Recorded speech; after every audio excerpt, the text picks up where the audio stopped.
What is it? Congratulations. On what? Chineke obinigwe onye mere ka Chineke onye chetragan. We that remember you. He will remember every girl where they for this. On what? So please, what's the congratulations for? Why is that? What are you talking about? For your marriage, of course. Excuse me, which marriage? Not be your wedding certificate you carry for her. So. Jesus Christ. Chief Imo, this is pizza. It's called pizza. Not wedding certificate. Wait, beginning. Pizza. Pizza. Kikuka wedding marriage certificate. Yes. I can't get only for you to say maybe you don't go for church to go collect your marriage certificate. You are not serious. Wait. Chief, why is it that you never mind your business? Every day, you call rubbish everywhere. Why? Why I go mind my business? No, you be my business, and that is why I want to. God forbid, I will never be your business. You are my business. You are my business. You are my brother. You are my brother daughter. You are my brother Pekin. So you be my business. I should never marry. My mind is not at peace. Wait. I would have thought now, you the normal.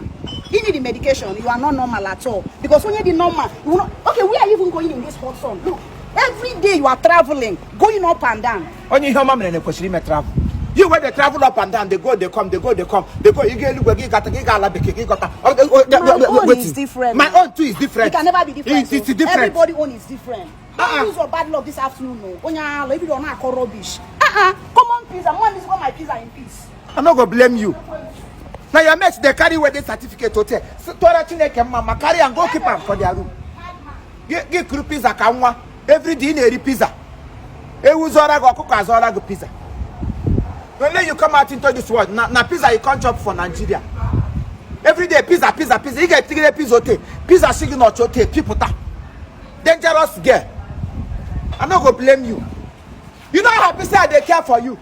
Go and ask people when they come. Chiefimo care for me. Chiefimo care for me. No.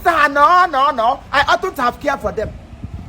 Somebody asks you, come on, simple question. Give groupies and ketekanwa. Aki geje kunwa gije brukato na agahuje. Amadi zorago pizza. Na here. Humble Smith azorago. Ochenda azo. TC virus azo. Virus ga bagni me very soon. Nonsense girl. You go buy pizza, carry am. Oba ki geje kuruma gote. Kuputri eji gije kuru pizza. Gikupu pizza, giga kuru burger. Utu baba kwago. You walk out on me, I'm not gonna leave you. Come back here. Bring that pizza, we'll go chop it together. Onions pizza, we'll go walk.